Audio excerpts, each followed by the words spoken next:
Buenos días, estimados estudiantes. Sean bienvenidos a la tutoría virtual 3, práctica docente, profesor de matemática.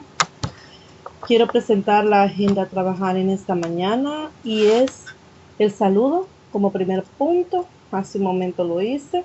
La presentación de agenda a trabajar, la resolución de dudas administrativas o académicas, si las hubiera, el sondeo de la lectura, que para esta tutoría está propuesta la lectura del material de la unidad 2. La propuesta para esta tutoría. Pero antes, escuchar algunos comentarios sobre la experiencia de trabajo de investigación del diagnóstico institucional es uno de los puntos, pero no hay alumnos conectados en estos momentos. Si los hubieran, pues podemos abordar este punto al final. Recordar también estar pendientes en la revisión de las tareas asignadas y sus respectivas fechas de entrega, para no tener el inconveniente de estar entregando tareas fuera de las fechas establecidas. También recordar que pueden observar nuevamente la tutoría a través de las pestañas de tutorías virtuales, que es donde queda o se sube el enlace para poder ver nuevamente la tutoría.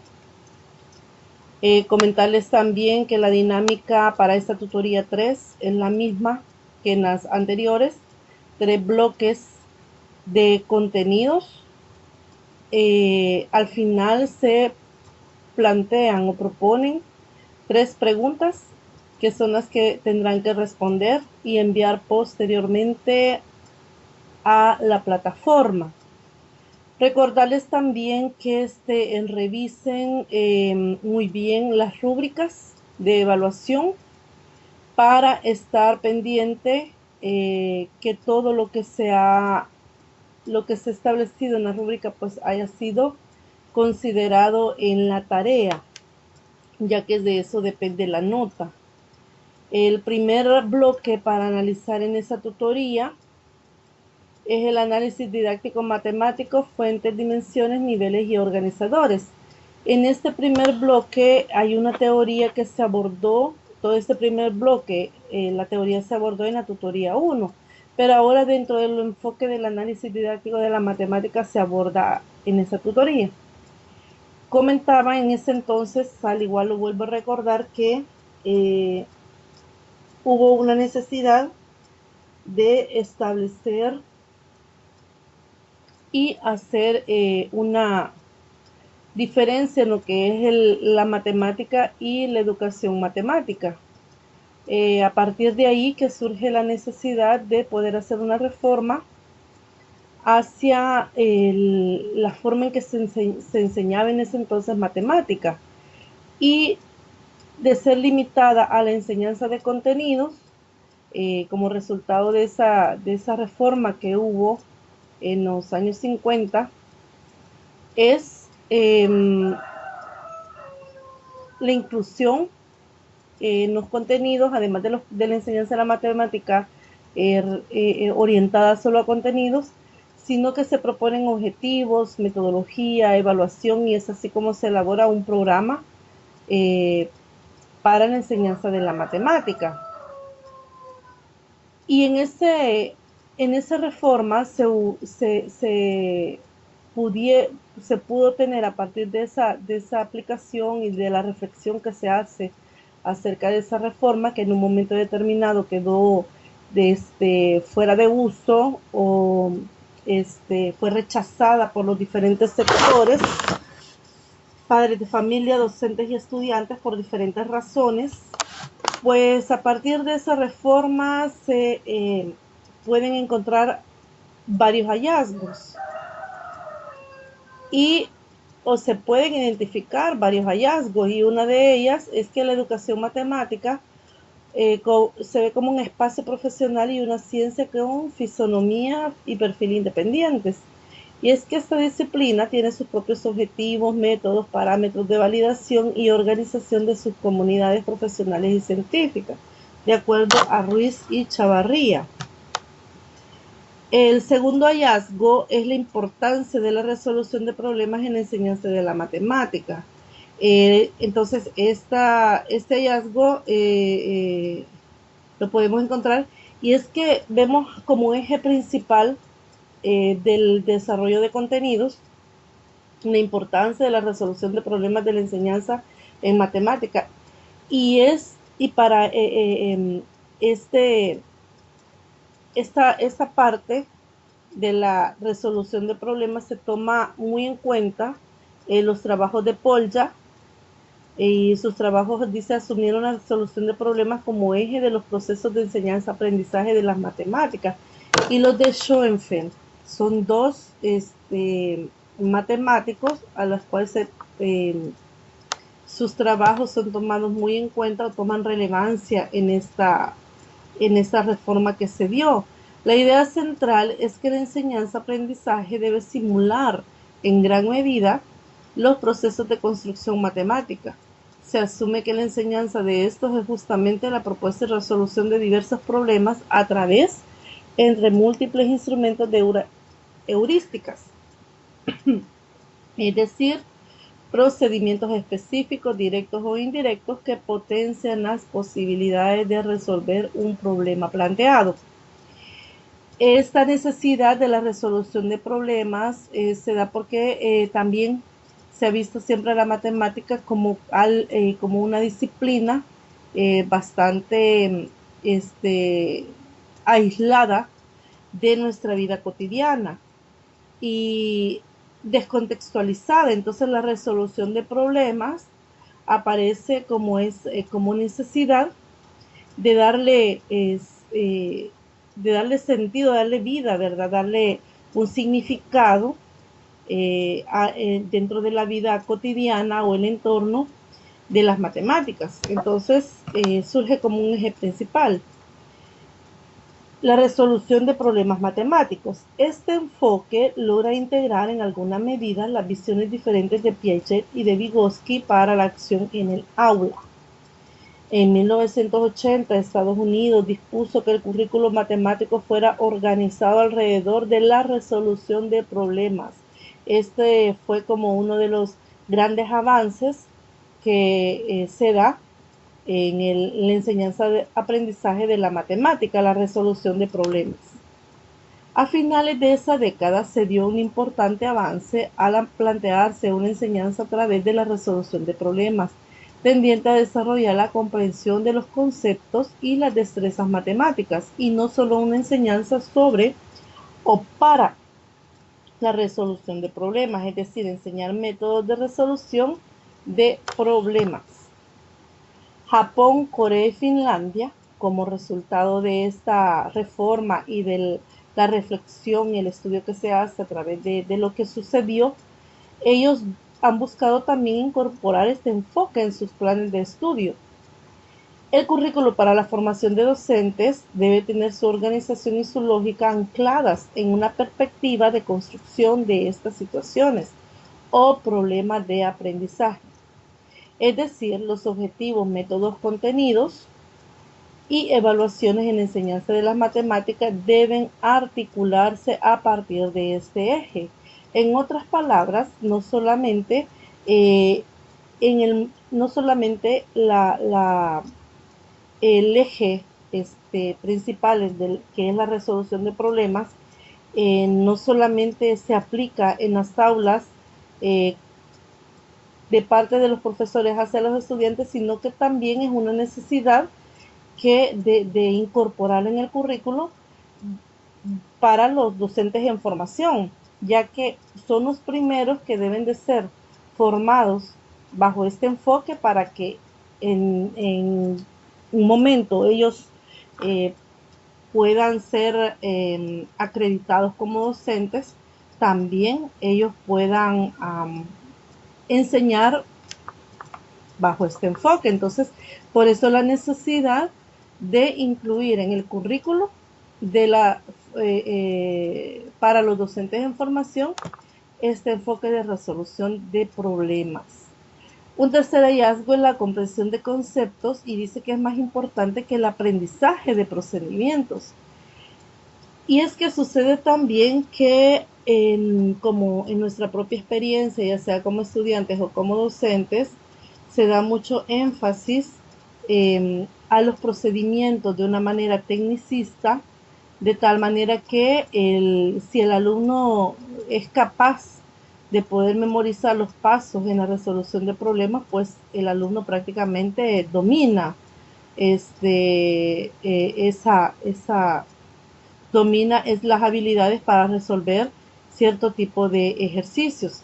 Pero, eh, y eso ha venido a ser ha venido a ser parte de la enseñanza de la matemática durante muchos y muchos años, pero eh, aparece este hallazgo y es que es más importante la comprensión de conceptos que los procedimientos.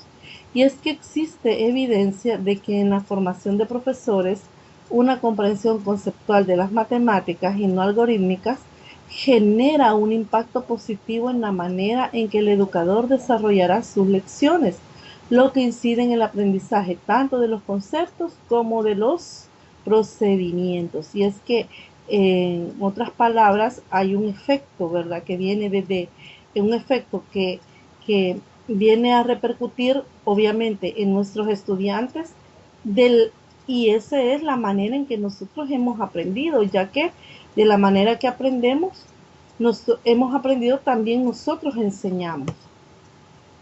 Uno de los Un cuarto hallazgo es el uso de la historia en la formación del educador matemático y este constituye un recurso pedagógico relevante de gran utilidad para la generación de competencias. El, Parte de la comprensión de los conceptos en matemática, eh, para la comprensión de estos es importante que los docentes de matemática abordemos la historia o el contexto histórico donde se produce este conocimiento en matemática de algunos conceptos eh, para la comprensión de los mismos, ya que el alumno por un lado se motiva, por el otro lado puede llegar a comprender a través del contexto eh, el concepto mismo que se aborda. Entonces, es importante que de manera bastante breve, sin profundizar mucho, y tomar lo más importante o lo más relevante, se pueda abordar el contexto histórico cuando desarrollamos contenidos con conceptos que son propios, ¿verdad?, del mismo contenido que se está desarrollando. Esta, dice, debe incorporarse de varias maneras el uso de la historia como un eje transversal en la formación del educador matemático, como un curso especializado. Y esta parte va orientado también desde un primer punto, todos estos hallazgos, hacia los estudiantes que están siendo formados como docentes. Pero también estos como efecto también se puede aplicar hacia los estudiantes, es válido. O sea, como acabo de decir en un momento, de la manera que aprendemos, así enseñamos. Entonces, los primeros que debemos de ser formados bajo este enfoque y estos nuevos, digamos, concepciones de la enseñanza de la matemática, primero deben de ser los docentes en formación, los que deben de ser formados para luego, como consecuencia, enseñar, ¿verdad? O ejecutar nuestro proceso de enseñanza en los estudiantes. Los cursos, dice, de historia de las matemáticas deben asumir también como uno de sus objetivos la generación de competencias para la utilización de la historia en el aula. Un quinto hallazgo es que existe una relación integral entre la formación inicial, la formación continua y la investigación. Es esencial, dice, comprender que la formación inicial del educador matemático debe preparar para una formación continua, aportar conocimiento, visión, métodos, recursos, actitudes y competencias para que éste siga capacitándose. Si la formación inicial no brinda los instrumentos teóricos y las competencias para la continuidad del desarrollo profesional, se compromete seriamente el éxito de la labor docente y el aprendizaje. Acá con esa parte pues confirma lo que acabo de decir en algunos momentos, y es que de la forma en que nosotros hemos aprendido, de esa misma forma enseñamos. Entonces, una formación bastante deficiente, con muchos vacíos y con muchas eh, dudas, pues va a generar también una práctica docente de la misma manera, deficiente y vacíos. Y eso compromete no solamente la formación del docente, sino que también compromete seriamente la práctica educativa y el aprendizaje en los estudiantes. La investigación de aula la investigación del aula dentro de la práctica profesional es un componente que nutre la educación matemática como disciplina. Y es que mencionaba en la tutoría 1 que uno de las funciones que como docentes dentro de este enfoque es al docente como investigador. Esa es una de las funciones. ¿Y qué investigamos? Investigamos el avance de los estudiantes en el aprendizaje, pero también debemos de investigar desde nuestra práctica docente. Y cuando evaluamos a los estudiantes también estamos evaluándonos, o deberíamos de estarnos evaluando a nosotros en nuestra práctica, y hacer una reflexión sobre lo que hemos estado haciendo y sobre lo que nos ha funcionado y lo que no nos ha funcionado, ya que el éxito de los estudiantes depende en gran medida de nuestro trabajo como docentes, así también como el fracaso, ¿verdad? En el aprendizaje de los estudiantes. Entonces, es necesario que realicemos investigación desde nuestras aulas, a partir de nuestra práctica educativa, para poder mejorar esa práctica. Entonces es necesario potenciar los binomios, dice, acción-investigación y educador-investigador.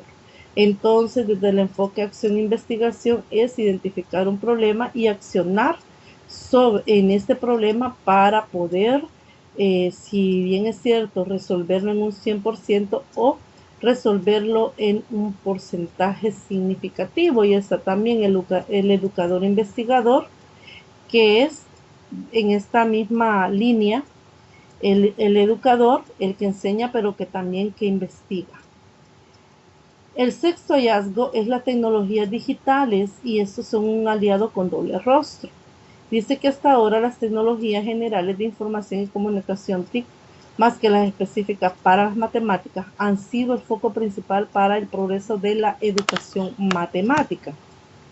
Su empleo no provoca mecánicamente el mejoramiento de la enseñanza-aprendizaje de las matemáticas, y más aún que un mal uso de ellas debilita el aprendizaje. Aún no podemos ver dentro de la enseñanza en matemática, es que muchas de estas tecnologías, y aquí lo menciona, el mal uso de ellas debilita el aprendizaje, en el sentido que ya los alumnos no son, no se sienten capaces de realizar reflexiones o analizar un problema, o aún lo más simple, realizar operaciones, si no tienen, por ejemplo, la calculadora, que es la que desarrolla las operaciones, y, y hoy en nuestros tiempos los teléfonos, ¿verdad?, inteligentes, que pueden hacer las cosas y pueden arrojar resultados o información sin el mayor esfuerzo por parte de los estudiantes. Entonces dice que el mal uso de las tecnologías debilita el aprendizaje en los estudiantes.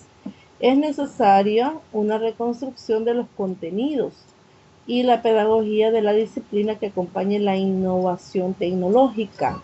Es necesario en el sentido que el docente, por un lado, debe de apropiarse, ¿verdad? Debe de, digamos, aprender a usar esas tecnologías, ya que si no lo hace, y en esta era, ¿verdad?, tecnológica, el docente que no esté actualizado, digamos, en el uso de esas tecnologías, pues queda desfasado en el aula.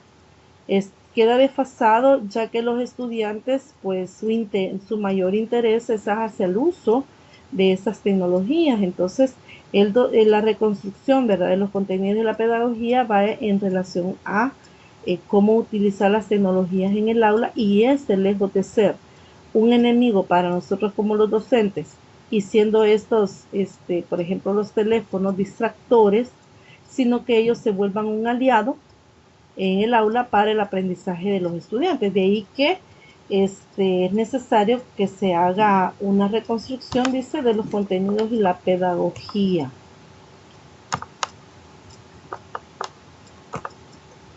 Se pueden señalar ciertos elementos que presionan por modificaciones curriculares importantes. Uno es el uso de instrumentos tecnológicos de cómputo, aritmético, algebraico, etcétera, y de tecnologías de graficación funcional o geométrica con mayor o menor dinamismo. Dos, la presencia de más representaciones matemáticas y experiencias más cinemáticas y sensoriales en el aula, con lo que también se hace necesaria una visión distinta de las matemáticas más asociada a la realidad física y social. Es decir, enseñar matemática desde un punto de vista contextualizado. La potenciación de formas de razonamiento que responden al impacto de las tecnologías de análisis de datos y modelización, estadística, probabilidades, matemática discreta.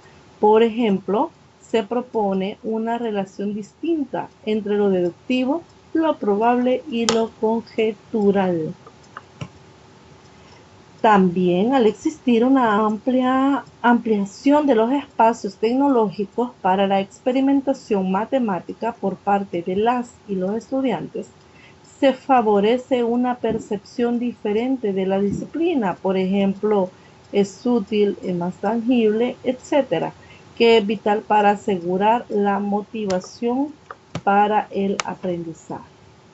En número 5 tenemos el fortalecimiento de la virtualidad y la interacción en la comunicación, así como en la construcción cognitiva pedagógica, que no solo interviene en las relaciones educador-estudiante, sino en los vínculos horizontales entre alumnos, que son muy importantes para los objetivos cooperativos dentro del aprendizaje.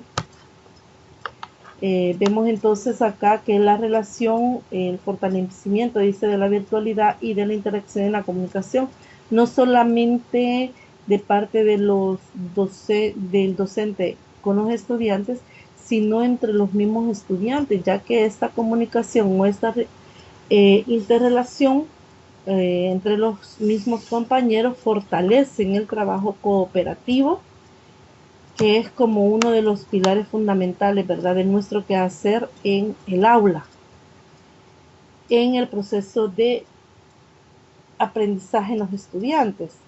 Otros hallazgos que se puede encontrar a partir de la reflexión que se dio en esta reforma es el conocimiento de la disciplina para enseñar a aprender, y este debe ser coherente e integrado, mostrar sus relaciones internas, y en la mayoría de sus temas se debe privilegiar la profundidad y no la cantidad.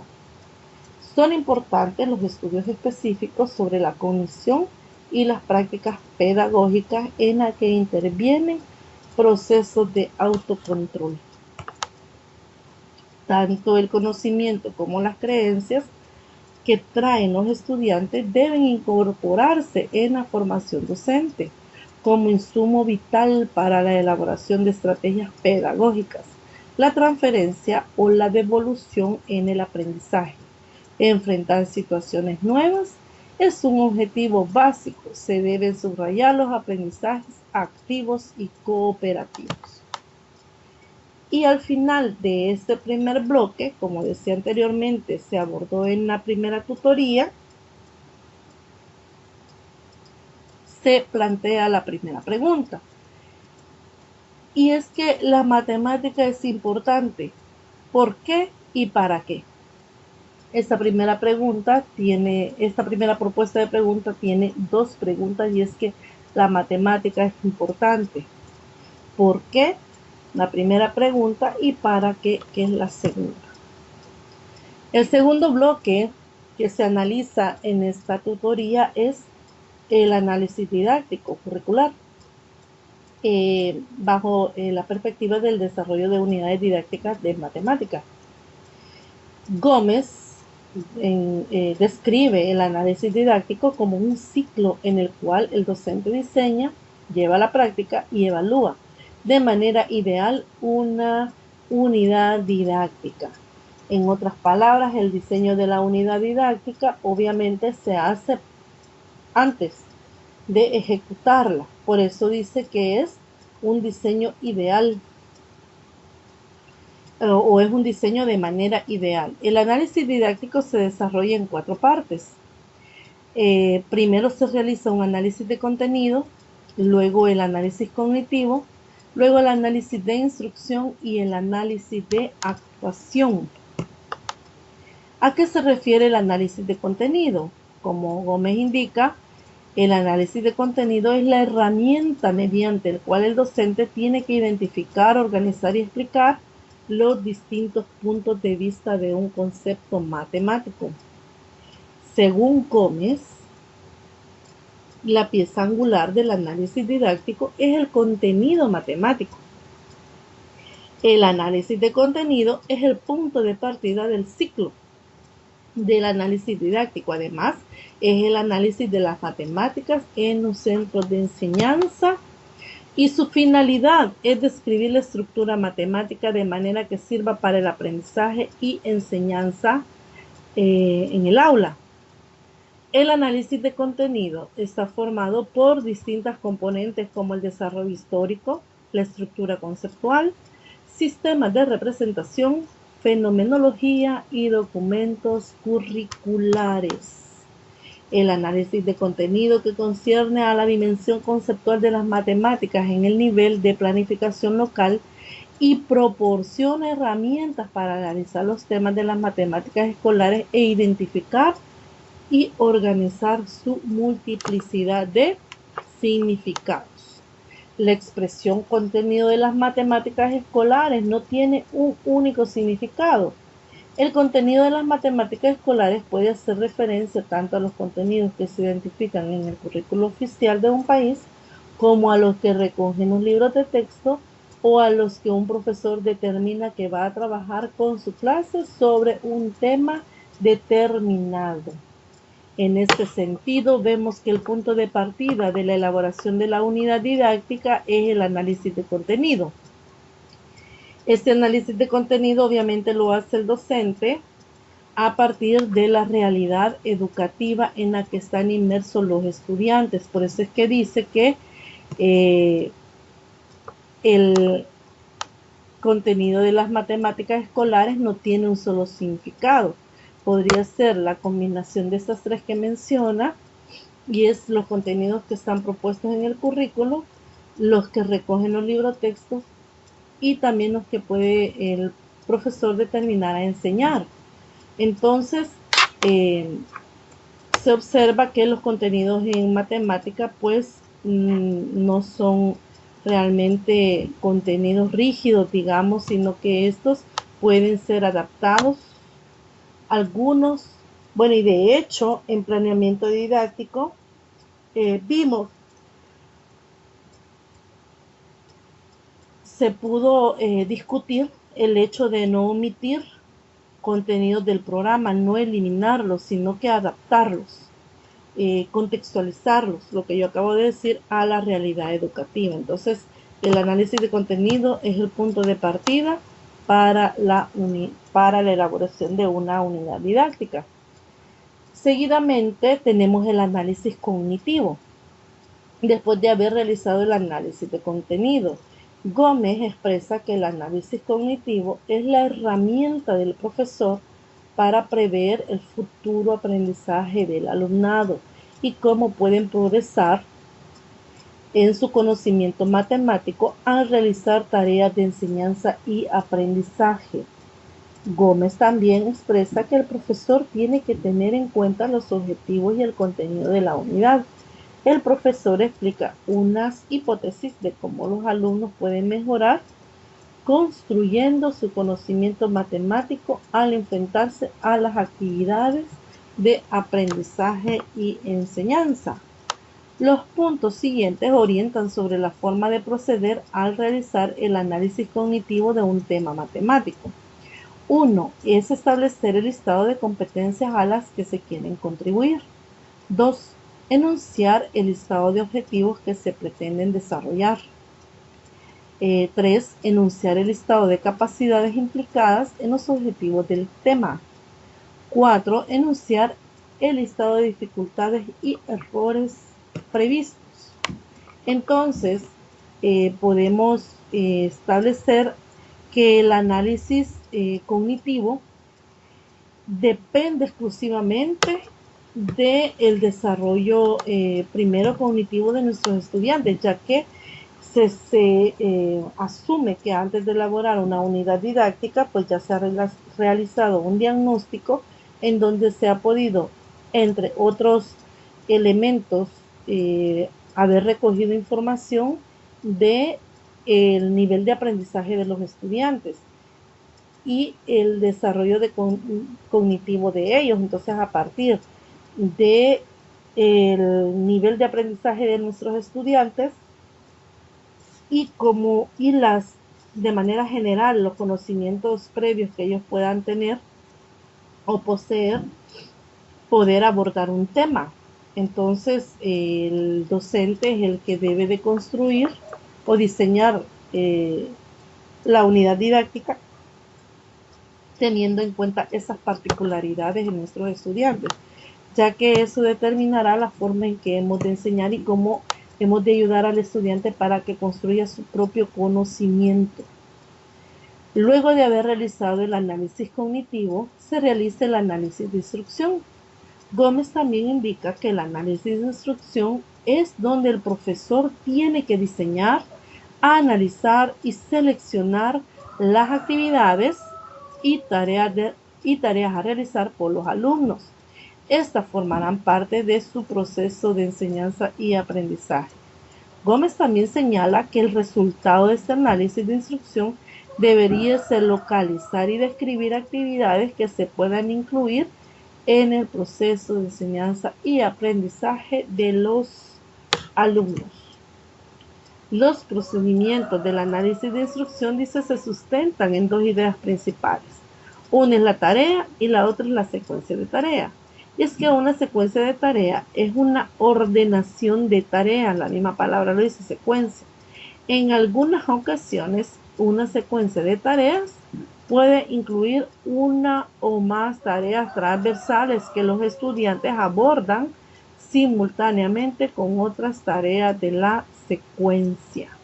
El análisis de instrucción proporciona elementos conceptuales y técnicas para diseñar, analizar y modificar la secuencia de tareas, de tal forma que ella contribuya al logro de esas expectativas y a la superación de esas limitaciones de aprendizaje.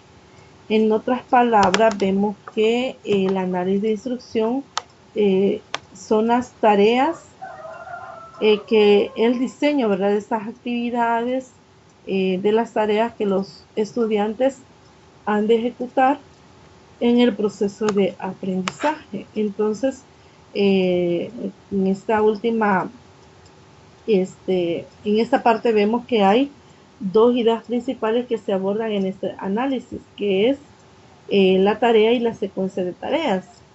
Y también podemos observar que el análisis de instrucción dice debe de proporcionar los elementos conceptuales y las técnicas para diseñar, analizar y modificar la secuencia. Importante, como lo vimos en planeamiento, que una unidad didáctica es flexible, puede ser modificada, ya que la unidad se diseña antes de ejecutarla. En la ejecución podemos observar algunos elementos o factores que van a hacer que o pueden hacer que varíe la ejecución de esta unidad, y de ahí que la necesidad de poder modificar para poder ayudar, ¿verdad?, favorecer el aprendizaje en nuestros estudiantes. La descripción de una secuencia de tareas consiste, dice, en establecer el orden en que las tareas se distribuyen en las sesiones de clase e indicar cómo las metas de cada tarea contribuyen a los objetivos de aprendizaje ya establecidos. En otras palabras, se diseñan diferentes actividades, estas llevan una secuencia, estas actividades son propuestas y la ejecución de ellas debe favorecer al aprendizaje de los estudiantes y consecuentemente al alcance de los objetivos de aprendizaje propuestos. Seguidamente tenemos el análisis de actuación. Bueno, luego de haber hecho un análisis de contenido, haber hecho un análisis cognitivo y un análisis de instrucción, estamos listos para poder ejecutar la unidad didáctica. Pero veamos qué es el análisis de actuación. El análisis de actuación corresponde al cuarto y último de los análisis que componen el análisis didáctico. El interés de esta etapa del ciclo didáctico se centra en la planificación del seguimiento del aprendizaje de los estudiantes y de la propia enseñanza durante la implementación de lo planificado. En el análisis de instrucción, con objeto de comparar las previsiones que han hecho en dicha planificación con lo que sucederá cuando éste se lleve a cabo. Entonces acá es donde dice que el interés de esta etapa del ciclo didáctico, dice, se centra en la planificación del seguimiento del aprendizaje de los estudiantes y de la propia enseñanza durante la implementación de lo planificado, es decir, la ejecución. En el análisis de instrucción, dice, con objeto de comparar las previsiones que han hecho en dicha planificación con lo que sucederá cuando éste se lleve a cabo en el aula. O sea, es que este análisis de actuación se realiza aún antes de ejecutar lo que se diseña en la unidad didáctica. La comparación de lo planificado con lo acaecido en el aula, así como las reformulaciones pertinentes o posteriores, se llevarán a cabo una vez implementadas las propuestas didácticas en los contenidos matemáticos siguientes. En esta etapa, previo a la implementación, se planificará todo lo necesario para la recogida y codificación de los datos que posteriormente serán analizados. Entonces, también el análisis de actuación se puede hacer antes, algunas variables o algunos factores que podemos prever que van a aparecer, pero también el análisis de actuación se debe hacer como una comparación entre lo que planificamos y lo que sucedió al ejecutar esa planificación. Para ello es importante tener diferentes instrumentos, elegir técnicas, por tanto, para la recogida de la información, es decir, escoger las técnicas de la recogida de datos y sus instrumentos, de tal manera que los datos o la información que se recoja nos permita hacer un análisis de lo que ha sucedido en la ejecución de esta unidad didáctica.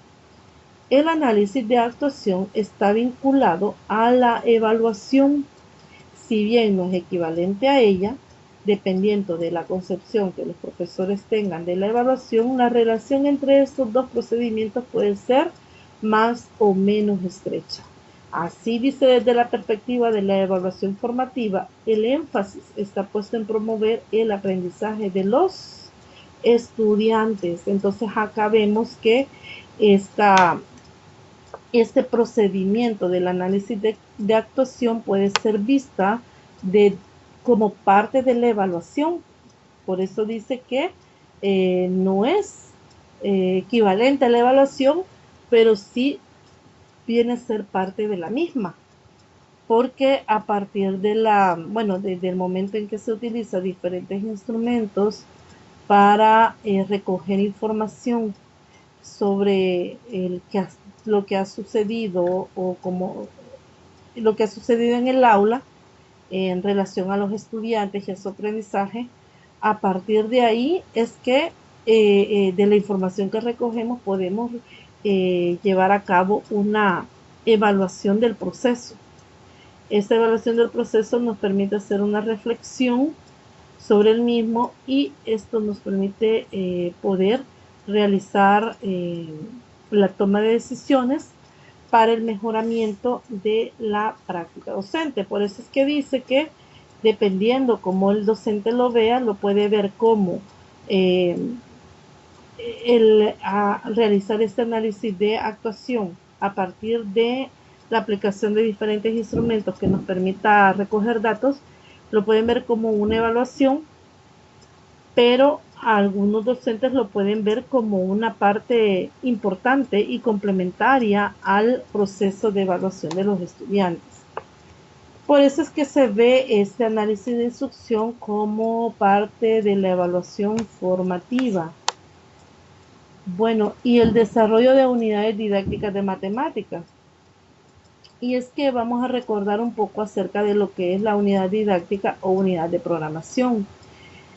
Y esta dice que será la intervención de todos los elementos que intervienen en el proceso de enseñanza-aprendizaje con una coherencia metodológica interna y por un periodo de tiempo determinado.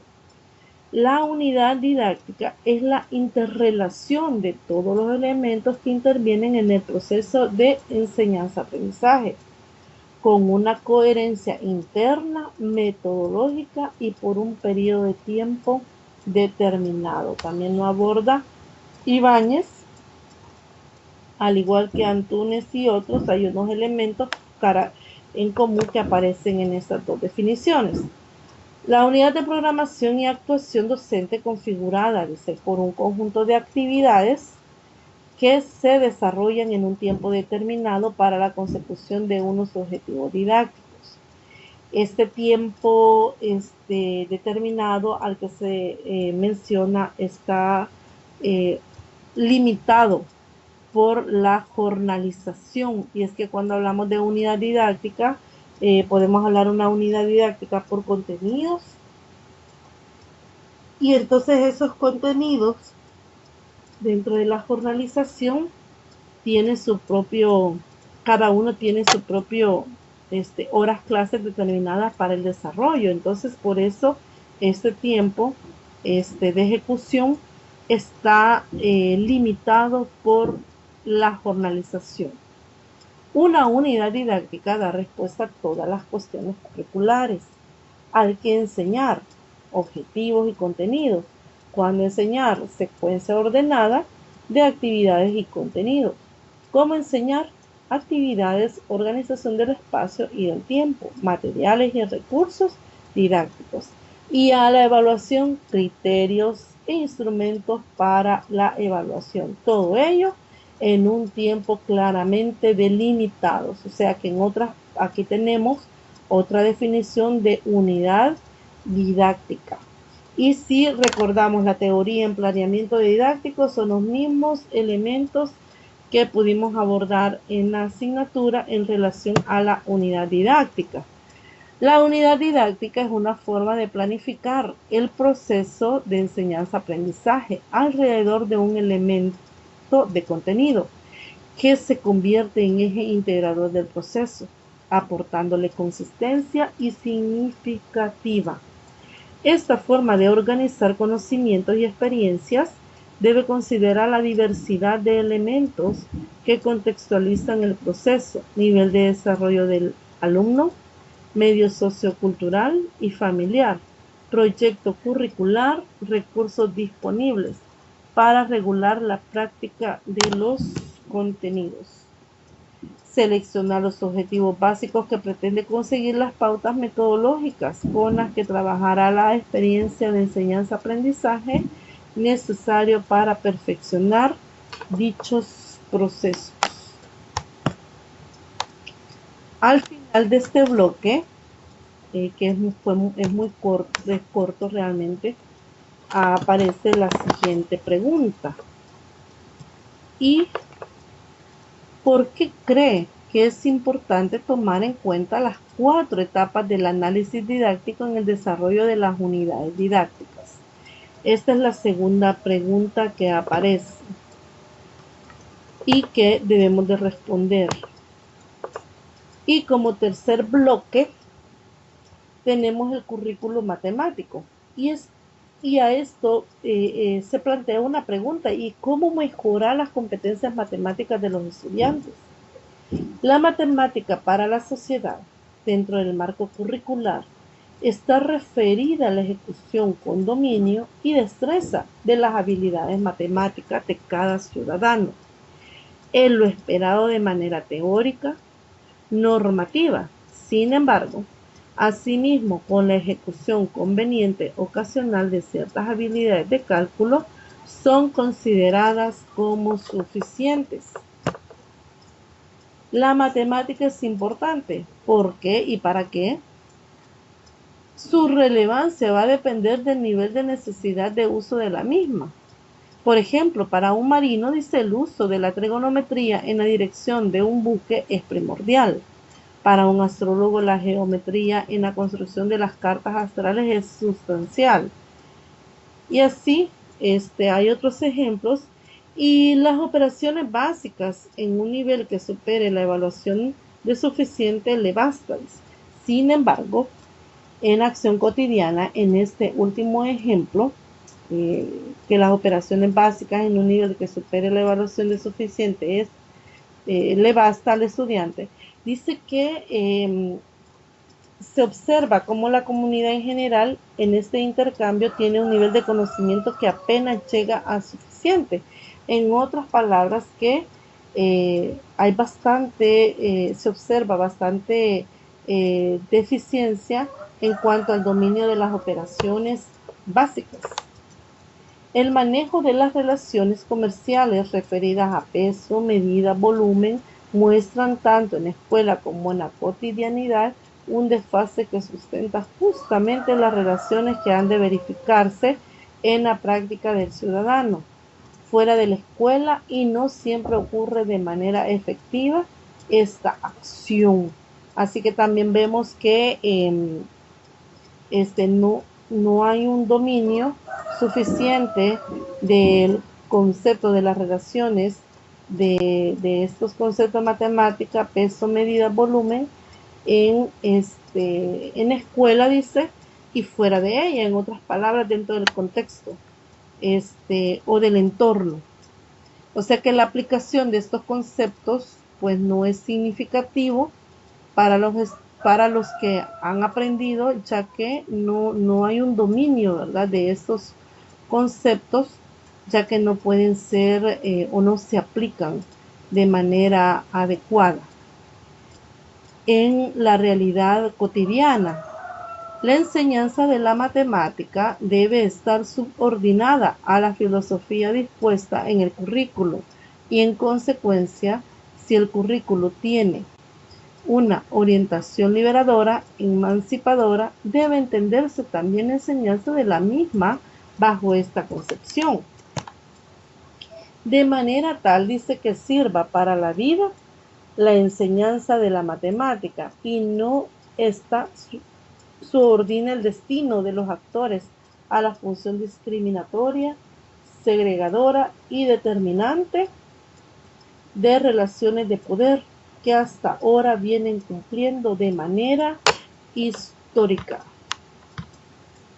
Luego dice, acá hay algo importante, y dice que si el currículo, dice, tiene una orientación liberadora, emancipadora, debe entenderse que la enseñanza de la misma bajo esta concepción, es decir, la enseñanza de la matemática debe de ser así también, emancipadora, libertadora, y no, dice, debe de ser discriminatoria, segregadora y determinante de relaciones de poder que hasta ahora vienen cumpliendo de manera histórica.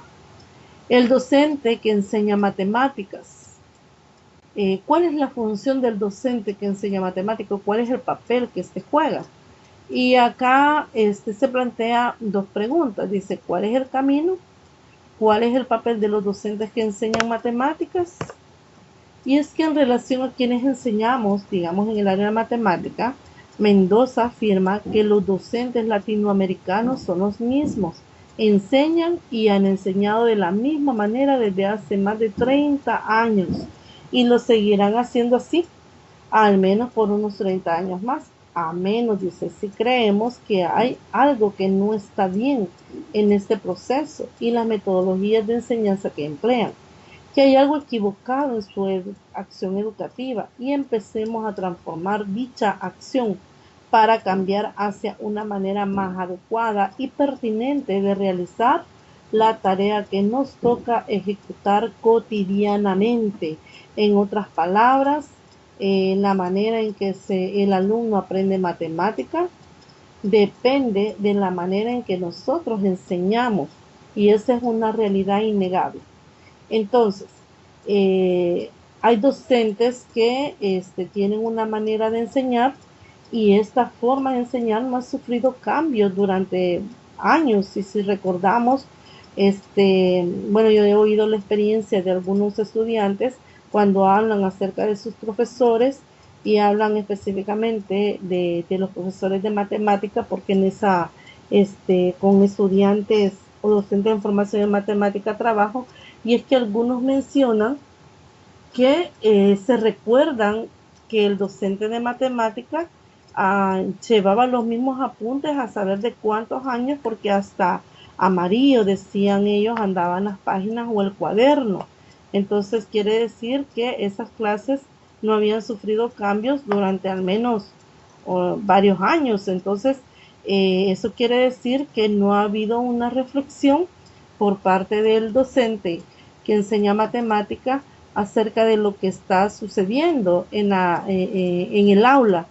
Entonces, no hay un análisis o no hay una reflexión sobre los resultados de los estudiantes.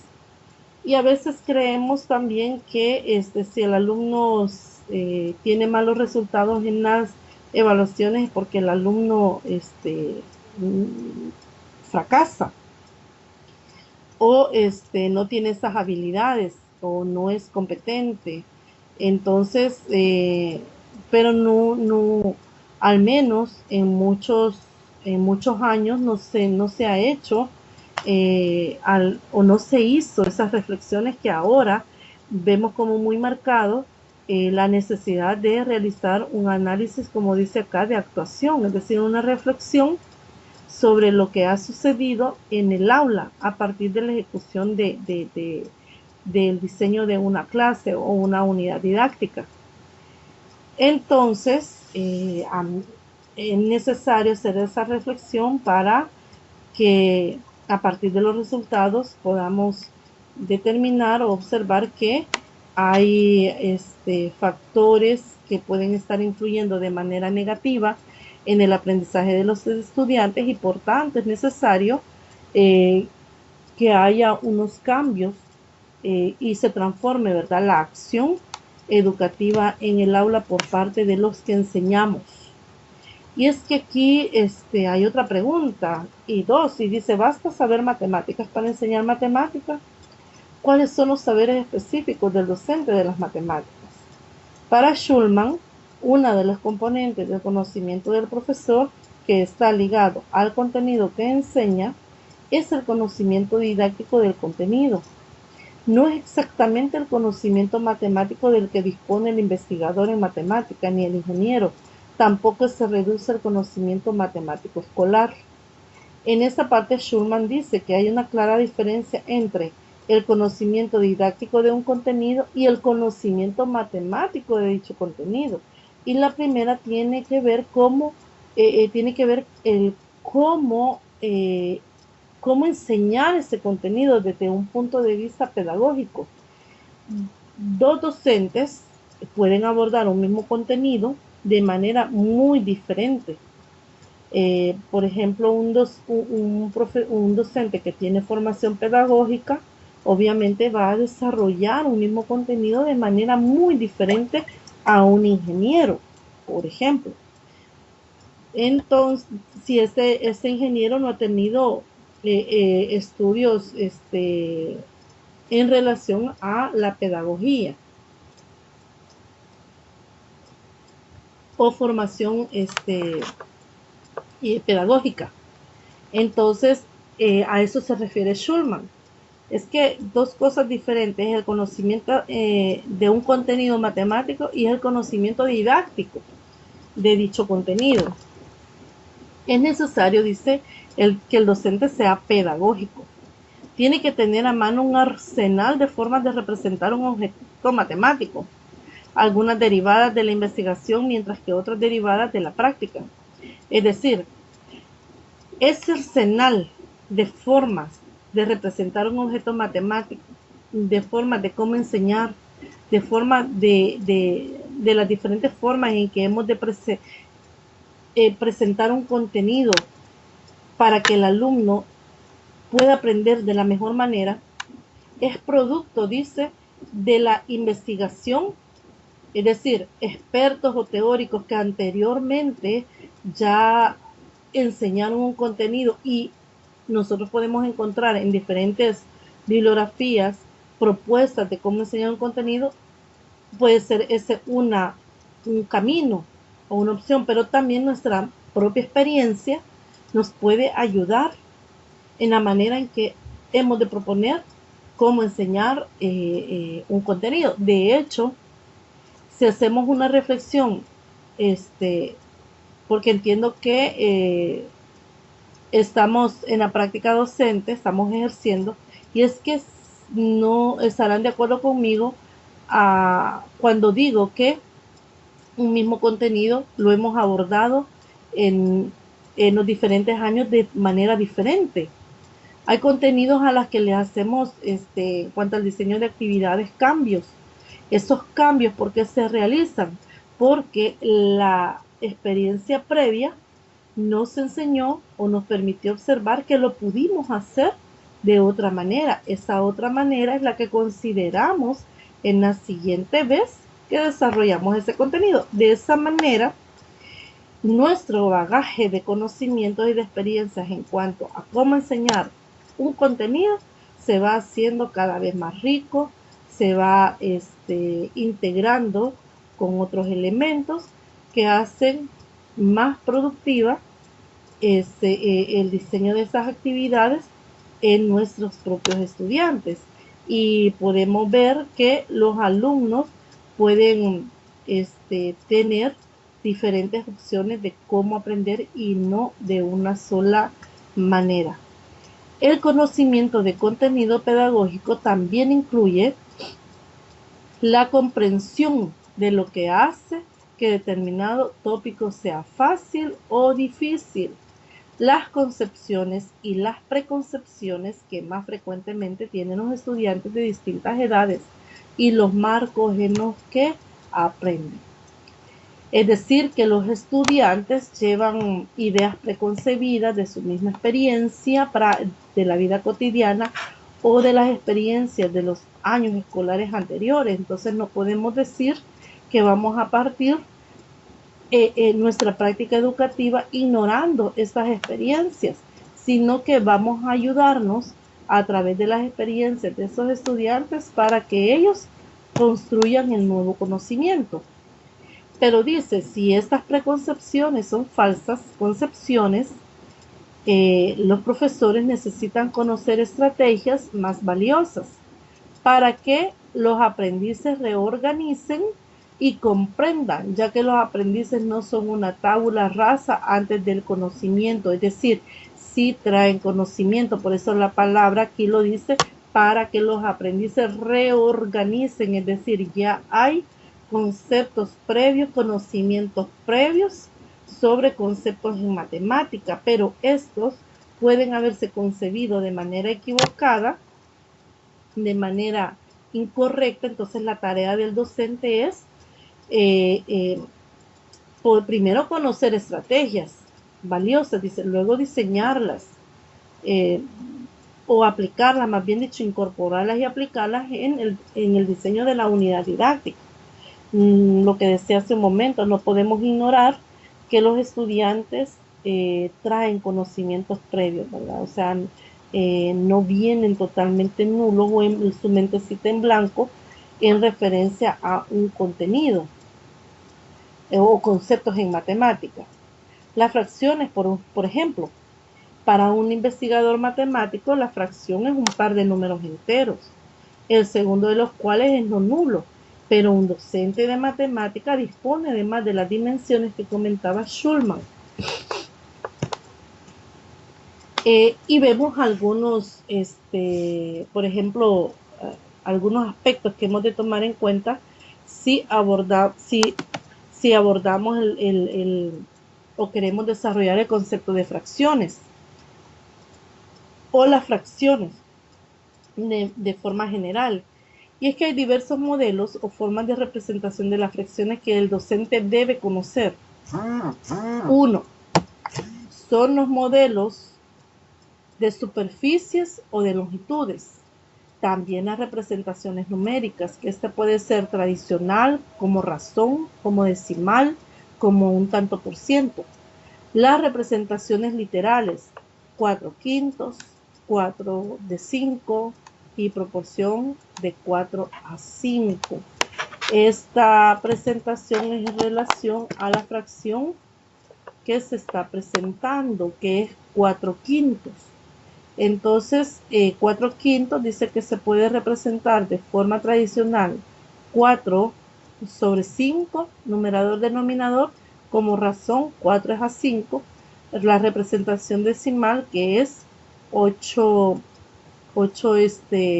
décimas, el tanto por ciento que es 80.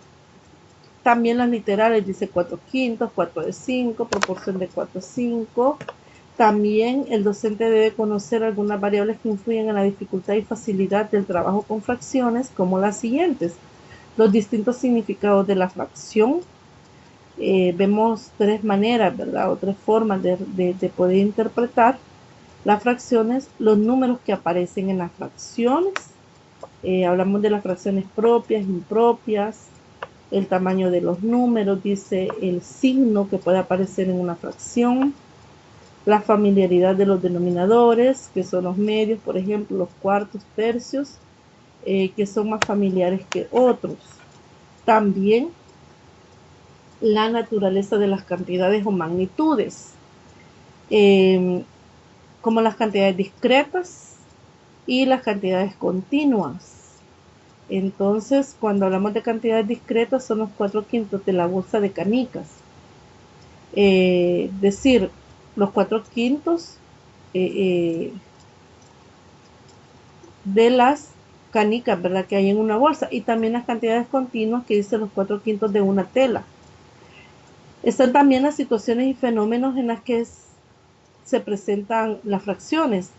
Es la fenomenología de las fracciones. Por ejemplo, las fracciones pueden aparecer como medidas de magnitudes, la expresión también de relaciones concretas entre cantidades, entre cartografías, las escalas. Por ejemplo, las relaciones matemáticas como probabilidad, como razones trigonométricas y pendientes de rectas, también como razones de semejanza entre figuras. Es decir, las fracciones en este como tema específico puede ser abordado o contextualizado en diferentes situaciones y fenómenos. La competencia práctica incluye conocimiento práctico sobre la enseñanza de la materia, el modelo de razonamiento y acción pedagógica. Luego vemos acá el decálogo del profesor de matemáticas de Pedro Puig Adam. Este decálogo del profesor de matemáticas es importante tomarlo en cuenta o tenerlo muy en cuenta en el momento, ¿verdad?, que nosotros realizamos nuestra práctica. Y uno dice que no es adoptar una didáctica rígida, sino acomodarla en cada caso al alumno, observándole Hay diferentes formas en que el estudiante aprende. En mi experiencia como docente, un mismo ejercicio yo lo puedo explicar de una manera, pero el estudiante me puede mostrar otra forma y puede llegando al mismo resultado. Otro estudiante puede ser que no entienda de la manera en que yo lo estoy enseñando en la pizarra, pero le puedo proponer otra manera, o primero indago cómo él percibe el problema o el ejercicio, y en la manera en que el alumno lo percibe puedo darle una alternativa de poder resolverlo de manera diferente. Entonces no hay una única forma, y no es esa única no es la que nosotros proponemos, sino que el alumno aprende y ellos mismos también pueden proponer diferentes formas de cómo abordar el ejercicio del problema en matemática. Así que por eso no debemos de adoptar una didáctica rígida.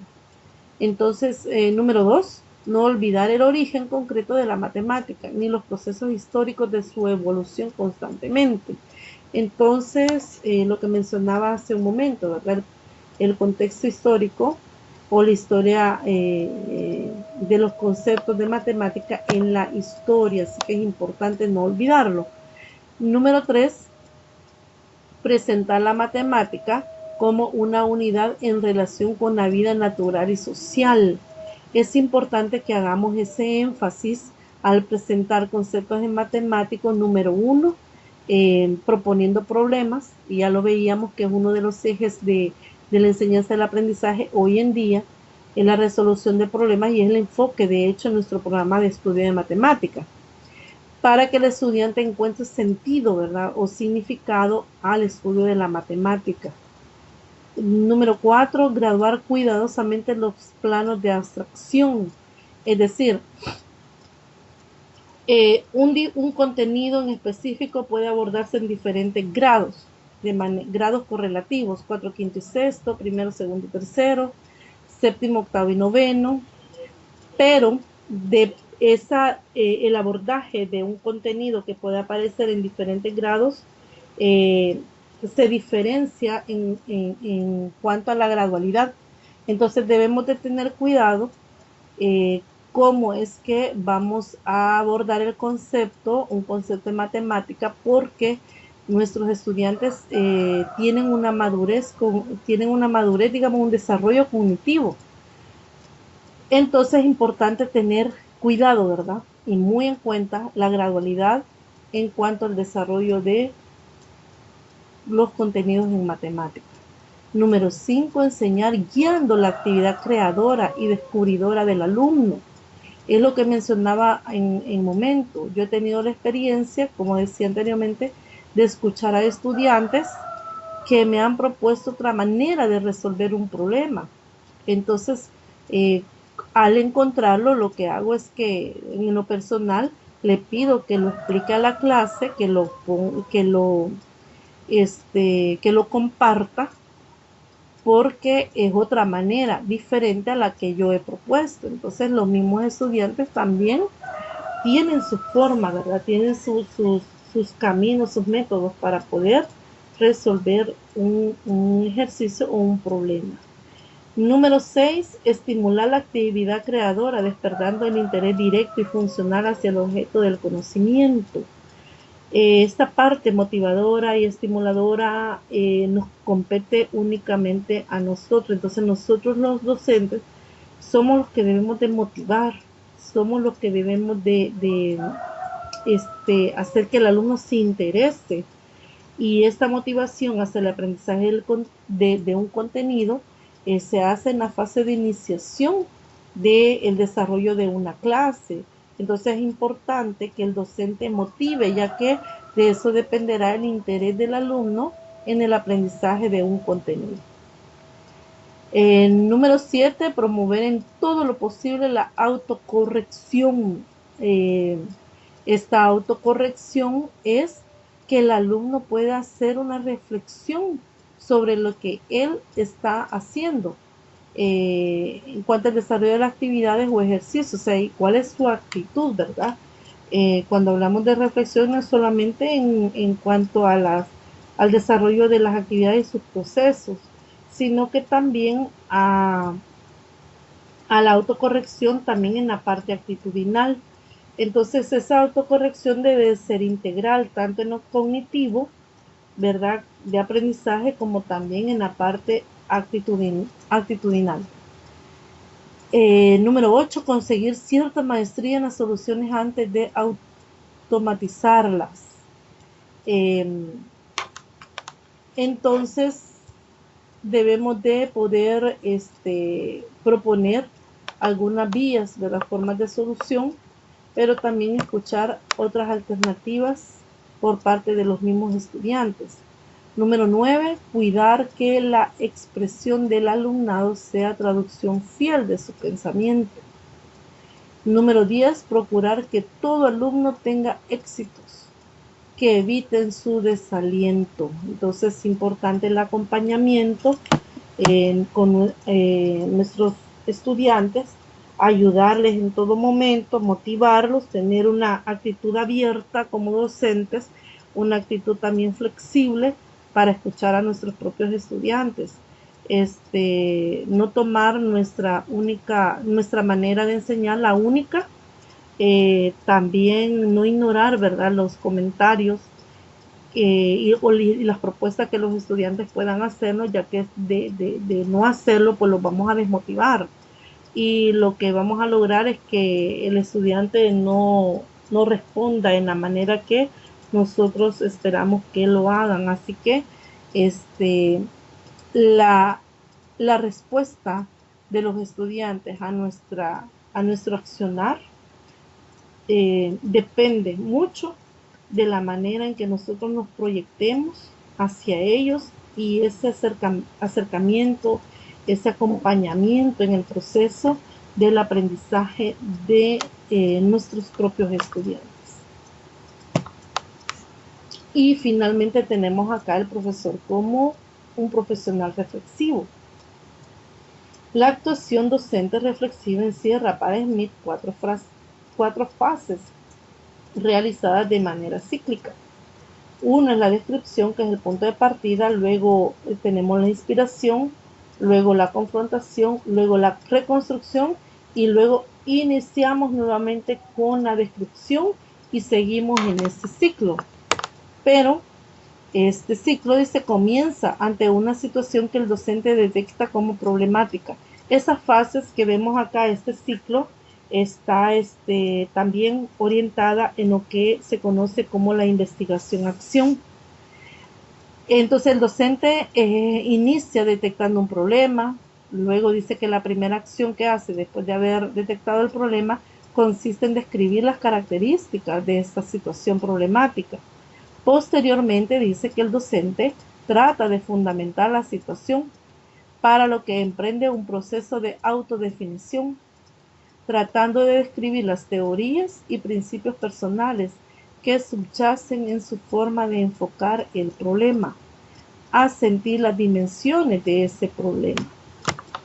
Luego, cuando el docente ha profundizado en sus concepciones y creencias, está en disposición de contrastarlas con las teorías y principios ajenos.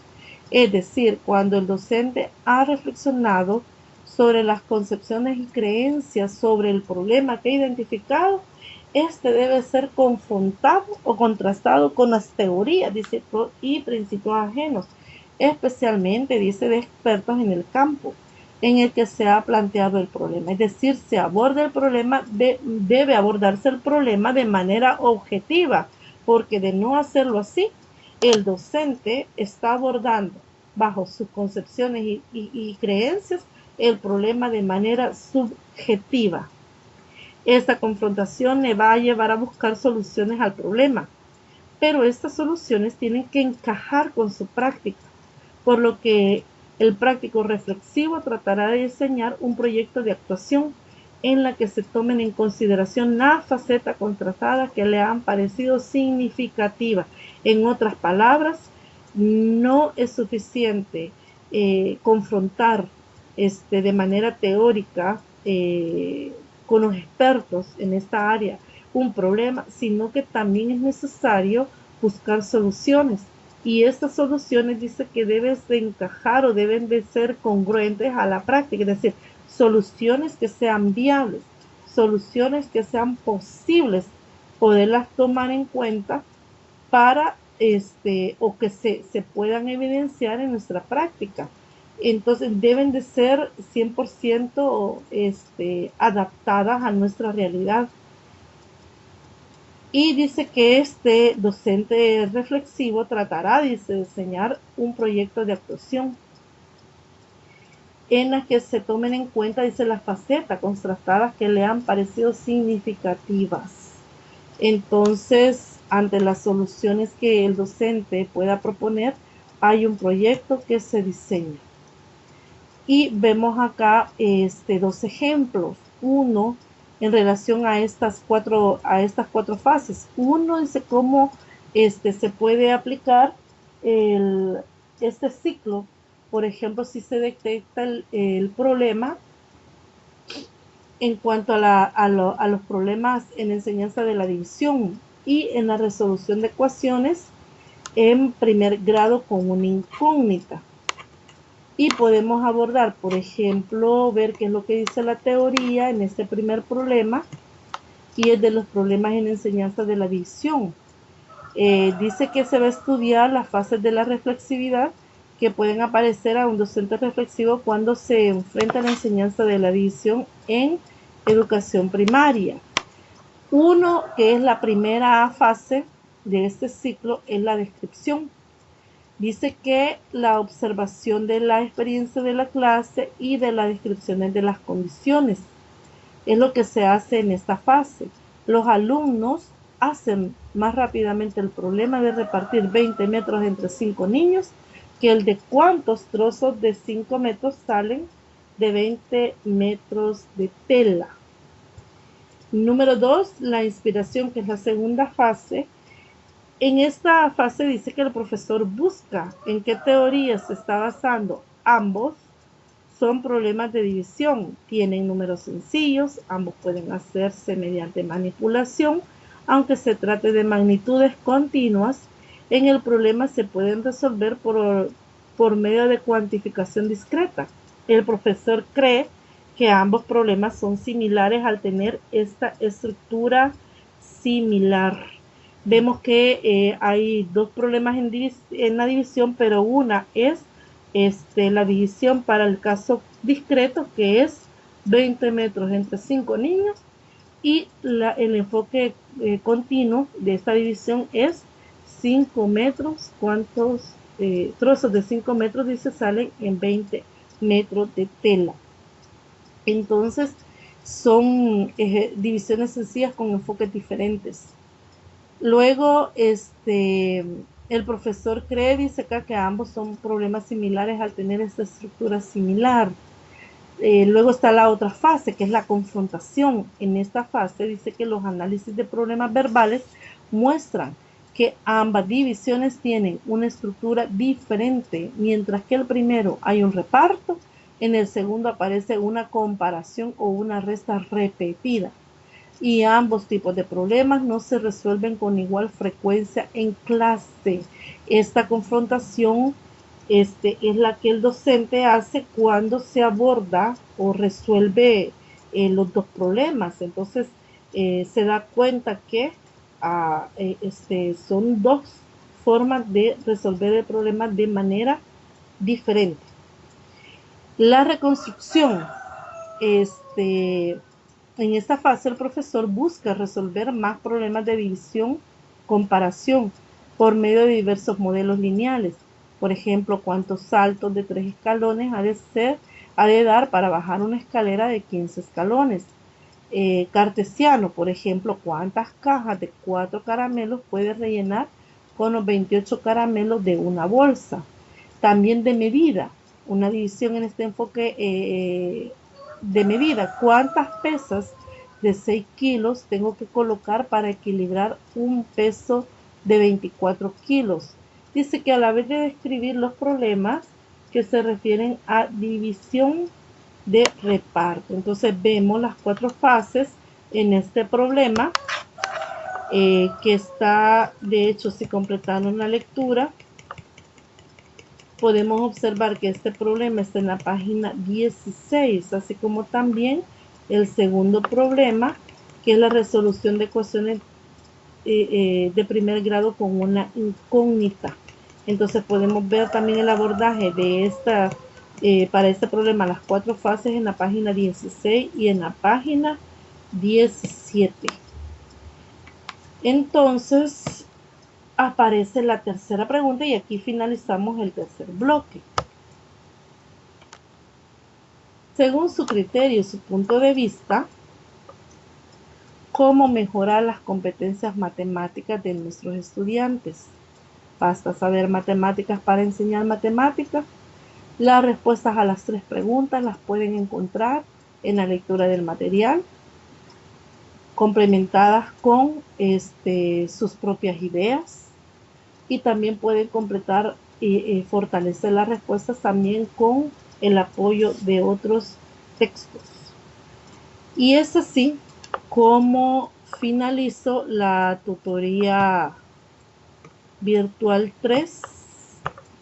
No hubo estudiantes, no hubo asistencia de estudiantes para esta tutoría, así que recordar lo que anteriormente mencioné,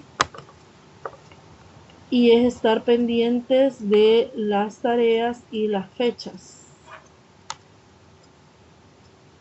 Entonces estar pendiente con la fecha de la entrega de estas preguntas. Algunas dudas que surjan sobre la realización de las tareas, o si hubieren dudas sobre esta tutoría, podemos programar una tutoría virtual para el día miércoles de 8 a 9. La tutoría de repaso es el próximo miércoles de 8 a 9 de la noche. Si ustedes tuvieran esa tutoría de repaso, es para el abordaje de algunas preguntas o dudas que tuvieran sobre la lectura, sobre las tareas, etcétera. Entonces, que programo, y así lo voy a hacer porque no hay estudiantes conectados, lo voy a programar para el próximo miércoles 27 de marzo de 8 a 9 de la noche. No habiendo más que abordar en esta tutoría, me despido deseándoles éxitos en el desarrollo de las diferentes actividades y desearles un feliz fin de semana y que Dios los bendiga.